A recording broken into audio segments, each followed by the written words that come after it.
Good morning. My AOS number is A03243, and I'm presenting my work, Clinical Experimental Evaluation of Novel Devices for Suprachoroidal Injections.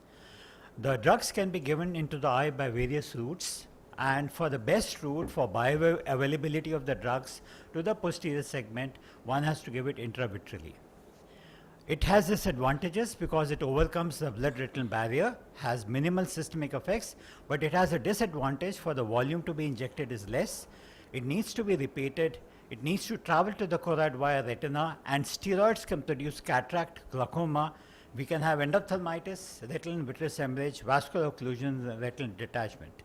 So can suprachoroidal space injection be the solution to this? Now, for targeted delivery to the suprachoroidal space, you actually need a microneedle which has to be specially constructed, and this is proprietary. You can see here the bevel of a hypodermic needle, which is about 1700 microns, versus a microneedle which is 300 microns. And when injected into the suprachoroidal space, a single injection will spread to space of more than 50% of the posterior segment. The options for suprachoroidal injections that are available at the moment is a microneedle with a microinjector, which is made by Clearside. Then you have this microcatheterization, which is done by the AHAB group, which I believe Med1 has discontinued for various reasons, but they are continuing with the olive tip. And the third one is a Jugaad self-made microneedle, where a 30 gauge needle used with 23 gauge needle works as a microneedle. So what we looked at is, can a normal hypodermic needle be used for injecting into the suprachoroidal space? Can it be precise? Can it be precise? And can it be safe? So I can't see the slides here. So to construct the test, I made a device. I cannot see the slides here.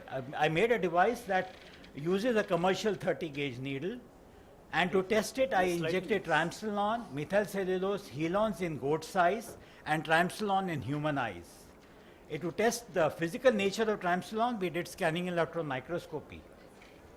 So the concept was, if you inject vertically, the distance traveled is less, but if you inject obliquely, the distance traveled is more. And if you change this angle, the distance traveled still becomes bigger. So if you have to inject an injection into the suprachoroidal space with a hypodermic needle pointing perpendicularly, you will actually enter intravitreally, but if you inject it obliquely, you will enter into the suprachoroidal space because the distance traveled is more.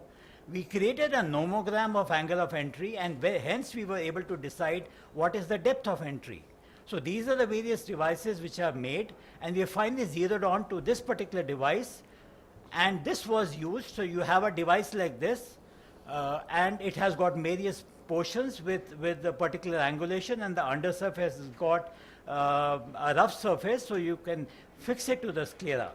So the concept was tested for triamcinolone, methylcellulose, helon, and it was evaluated for ease of injection by UBM and anatomical dissection. So you can see here this is a goat's eye where this is being done. I cannot make this go forward. I do not know, it's not working, sir.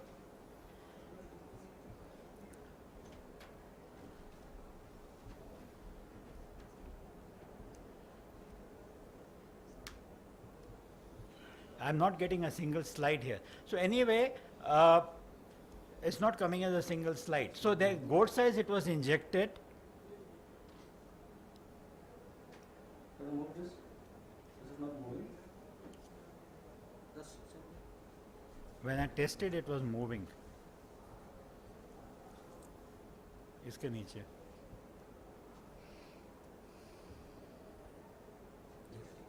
Yes, now it started moving. You have seen that? Yes. It's not stuck. So I was able to inject it, and then we can you move the video, sir? It's not moved. Please stay with him and complete. You stay back. So it's moving here, it's not showing there. Yes, moving now. Yeah. Right. So we injected in the goat's eye, and then we dissected it, and we were able to, you can see here the triamcinolone in the suprachoroidal space. And then we did a test on the UBM. We could demonstrate the triamcinolone, we could demonstrate the methylcellulose, we could demonstrate the helon. So we then tested the various drugs, Zuprata, which is made by Clearside, Oracort, Corti and Tricort, and you can see a scanning electron microscopy of Zuprata and Oracort was almost similar with a particle size of 1 to 8 microns.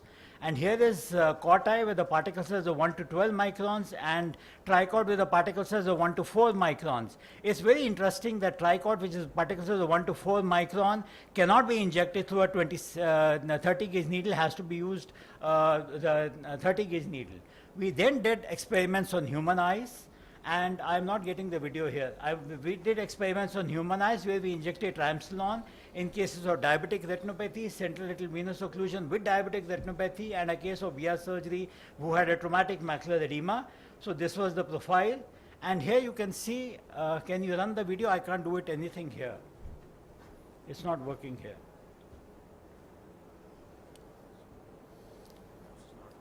It's not working, sir. इसका video चला दो यार. It's not working. This video, please.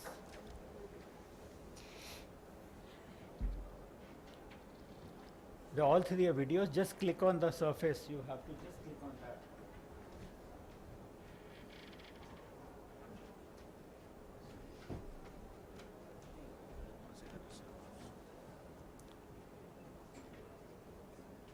It's not working. It's not showing here. So they.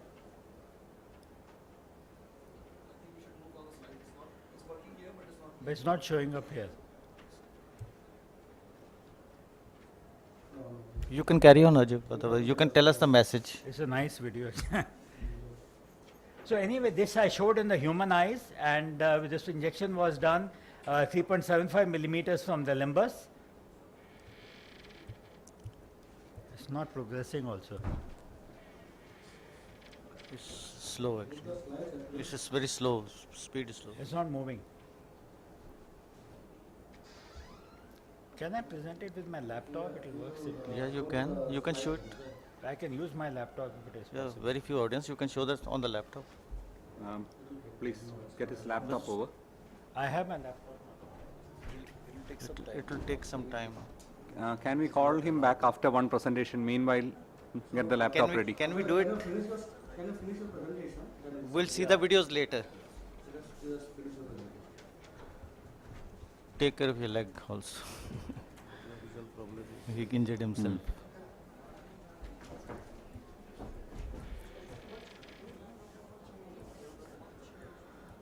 Technical glitch. So we did, we have done study in, now I have about 16 patients. I'm reporting here about 11 eyes, of which you can see I have a maximum follow-up on the top for about 70 days. There is a significant reduction in central foveal thickness with an improvement in visual acuity. One patient who had a traumatic macular edema with a siliconal injection did not, the macular thickness did change and had a minimal improvement in visual acuity. We further did this to take it to the next level of doing a suprachoroidal buckling. And if you can see here, there's a video. We made a new simple device which is connected to the vitrectomy machine, and you can see it being injected, which is foot controlled. So you can inject Helon 5 into the suprachoroidal space using a simple needle, and you don't have to have an incision in the sclera. This is our study of persistent diabetic macular edema for the patient who had received Ozurdex in the past, and Ozurdex since it was not available, we went ahead and injected suprachoroidal triamcinolone, and you can see her sequential pictures on the second day, on the 11th day with the macular edema having subsided. There's another patient who is a diabetic with a very severe cystoid macular edema in both eyes, right and left eye. Ozurdex is not available. We injected suprachoroidal triamcinolone. You can see on a sequential follow-up how the macular edema has come down, the patient's visual acuity improved. So the suprachoroidal space injections are the future for retinal and choroidal pharmacotherapy. The Clearside device with injection would cost more than 25,000. With this particular device, you can inject it with a 2 rupees needle and the cost of triamcinolone. Based upon the scleral thickness with this device, one can change the angulation. So a UBM guided injection of suprachoroidal space can be done. So it's a win-win situation. This suprachoroidal injection device is an all-drug device. It is autoclavable. It can inject at varying depths. It can be used with a mechanized injection possible so that you can do a suprachoroidal buckling. The recurring cost is the cost of a needle plus the injection, the drug as such. No scleral incision is required, and it can be used for suprachoroidal buckling. Thank you. Thank you.